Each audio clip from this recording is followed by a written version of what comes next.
مشاهدي الأفاضل، طيب الله أوقاتكم أينما كنتم بكل خير. أحييكم وأقدم نشرة أخبار المساء أستهلها بالعناوين. إصابة 23 مواطنا بفيروس كورونا. جهود لرقابة جودة المنتجات الزراعية في الإقليم الأوسط.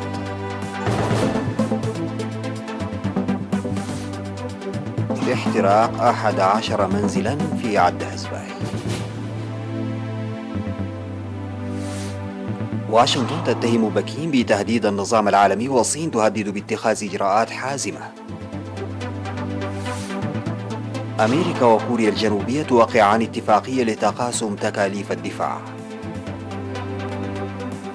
واختبار صاروخ يعيد البشر للقمر بعد غياب نصف قرن.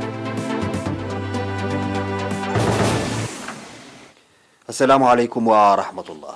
أكدت الفحوصات المخبرية التي أجريت اليوم 19 من مارس في مراكز العزل في أقاليم الأوسط وشمال البحر الأحمر والقاش بركة إصابة 23 مواطنا بفيروس كورونا. أصيب 17 في أسمرة في الإقليم الأوسط، و5 في مصوع بإقليم شمال البحر الأحمر، وواحد في أديبرة بإقليم القاش بركة. في غضون ذلك شفي 32 مصابا بكورونا كانوا يتلقون الرعاية الصحية في المستشفيات، 30 منهم في الإقليم الأوسط و2 في إقليم شمال البحر الأحمر. بهذا بلغ تعدد الإصابات بفيروس كورونا في البلاد حتى الآن 3118 حالة إصابة، شفي منها 2865 ووفاة 7 مرضى، فيما لا يزال 246 مصابا يتلقون الرعاية الصحية في المستشفيات. وزارة الصحة 19 من مارس 2021.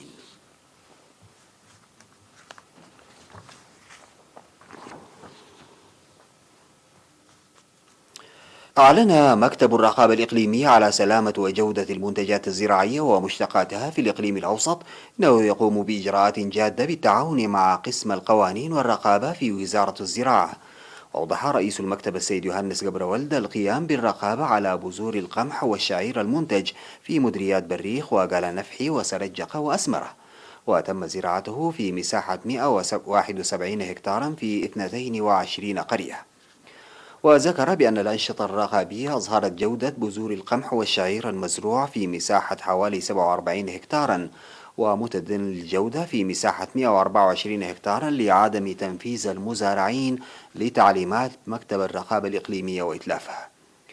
وحول التلوث بالمبيدات الحشرية الذي يظهر على الخضروات والفواكه، إن هذا التلوث يظهر أساسا في الطماطم، وقد انخفض نتيجة للتوعية التي جرت في المزارعين وتجار الجملة إدراكا لمخاطره على صحة الإنسان.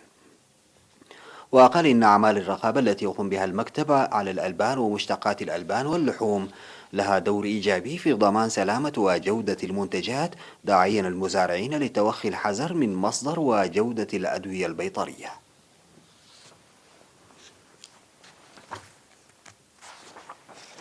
أعلن مكتب وزارة الزراعة في مديرية مندفرة ارتفاع الإنتاج الزراعي عام 2020 لغزارة الأمطار مقارنة مع العام الذي سبقه. وأوضح مسؤول المكتب السيد برخت تخلص اللاسي أن هطول الأمطار بلغ العام الماضي أكثر من 700 ملم، ونمت أغلب المزارع جيدا. وقال إن إرشاد المهنيين الزراعيين وتوفير مؤسسة المواشي والغلال للجرارات بأسعار مناسبة كان له دور كبير في رفع الإنتاج الزراعي، مشيرا إلى أن الاستعدادات المسبقة مكنت من السيطرة على أسراب الجراد قبل إحداثها لأضرار في المزارع والمراعي. وذكر السيد برخات تطور زراعة الخضروات وارتفاع إنتاجها عام 2020 لسد احتياجات أسواق المنطقة، وأشار إلى التقدم المحرز في أنشطة الثروة الحيوانية عامة وتربية النحل والدواجن على وجه الخصوص، وإن تربية الأبقار تتخلص لنقص العلف، موضحا تطعيم أكثر من 50,000 رأسا من الماشية.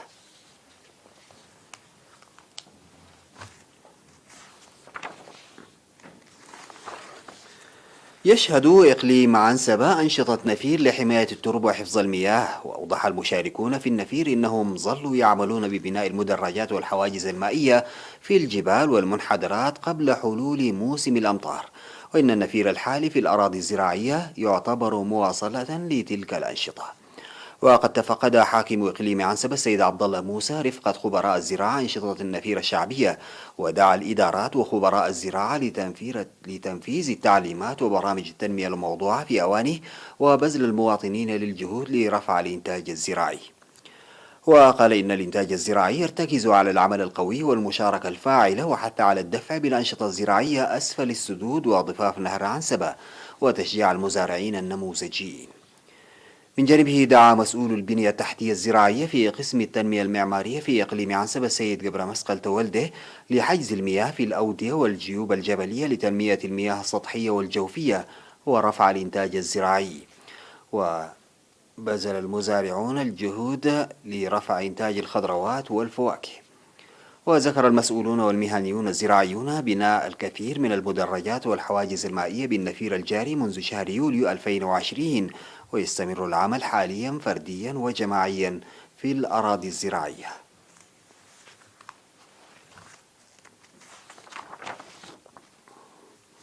أفاد مراسل وكالة الأنباء الإريترية احتراق 11 منزلا بكامل ممتلكاته في قرية عد حزباي في مديرية حلحل يوم 17 من مارس تتبع ل6 أسر. وتقدر الممتلكات التي احترقت بحوالي 300 ألف نقفة جراء الحريق الذي تسببت به شرارة منطلقة من مطبخ، ولم تقع إصابات في الأرواح. وذكرت شرطة المديرية أن الإهمال سبب الحريق، مشيدة بتعاون السكان في إطفاء الحريق. وأفادت المعلومات الواردة من هناك بأن السكان يقومون بدعم المتضررين حسب القدرات.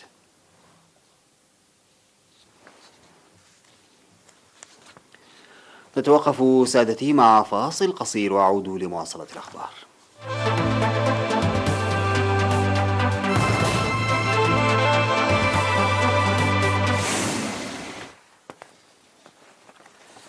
اتهمت الولايات المتحدة خلال محادثات مشتركة في ألاسكا الصين بتهديد الاستقرار العالمي، فيما دعت بكين واشنطن إلى التخلي عن عقلية الحرب الباردة.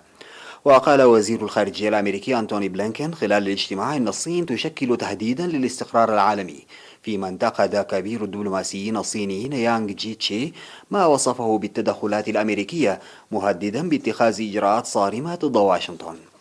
وقال مستشار الأمن القومي الأمريكي جيك سوليفان في بداية المحادثات مع نظرائه الصينيين في ألاسكا إنهم لا يسعون إلى الصراع ويرحبون بالمنافسة.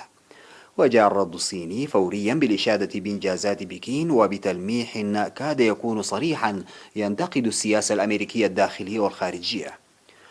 ومما ظهر أمام عدسات الكاميرات، لا تبدو الخطوة الأولى للتقارب بين أكبر اقتصادين في العالم مبشرة، الأمر الذي يضع إصرار إدارة بايدن على الدبلوماسية أمام اختبار صعب فيه تشكيك بقدرة أمريكا على قيادة العالم وبنظامها السياسي والاقتصادي وحتى بقيمها وصورتها حول العالم.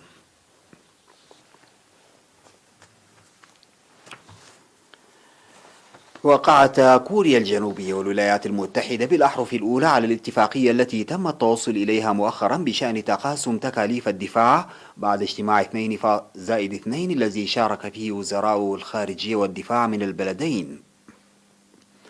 وذكرت وكالة أنباء يونهاب الكورية أن كبير المفوضين الكوريين الجنوبيين جونغ أون بو قام بالتوقيع على الاتفاقية، فيما وقعها عن الجانب الأمريكي القائم بأعمال السفير الأمريكي روبرت رابسون، وذلك بمشاركة 4 وزراء.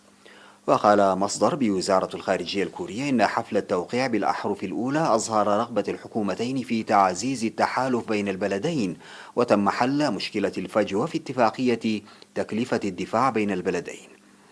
وتوصل الجانبان إلى اتفاق في 7 من مارس الجاري لزيادة حصة سيول من تكلفة تواجد القوات الأمريكية في كوريا الجنوبية بنسبة تقارب 14% من مدفوعات العام الماضي. أعلنت وكالة الفضاء الأمريكية ناسا أنها أجرت اختبارا ناجحا لمحركات على صاروخ من صنع شركة بوينغ لبعثات أرتميس الفضائية التي تهدف إلى إعادة رواد فضاء أمريكيين إلى القمر بحلول عام 2024، وذلك بعد أكثر من نصف قرن على آخر عملية سير على القمر.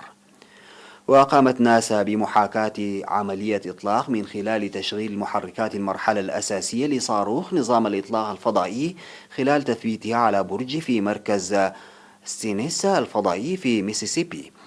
وهدرت محركات RS 25 الأربعة لمدة 8 دقائق كاملة مخصصة للاختبار، وملأت المنطقة المحيطة والسماء بسحب من الدخان الأبيض.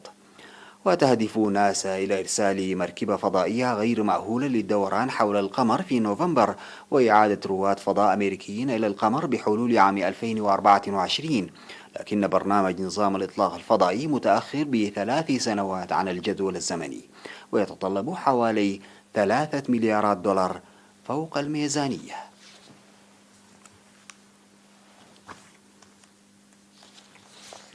أضاءت طائرات من دون طيار درون سماء العاصمة الأيرلندية احتفالا بالعيد الرسمي في جمهورية أيرلندا وأيرلندا الشمالية، وقدمت حوالي 500 طائرة عرضا ضوئيا مذهلا طغى عليه اللون الأخضر. هذا العرض الذي يحمل عنوان أوركسترا الأضواء تم تنظيمه من قبل الوكالة المسؤولة عن تسويق جزيرة أيرلندا ومجلس مدينة دبلن. ومن المقرر أن يقدم هذا العرض مثل فيلم قصير مدته 2 دقيقة فقط، وأن ينشر عبر الإنترنت احتفالا بهذه المناسبة. ويظهر مقطع الفيديو الذي تم تسجيله في وقت مبكر من هذا الشهر طائرة درون تضيء العديد من المعالم الشهيرة في المدينة، ومن ضمنها جسر يمتد مسافة 120 مترا على نهر ليفي.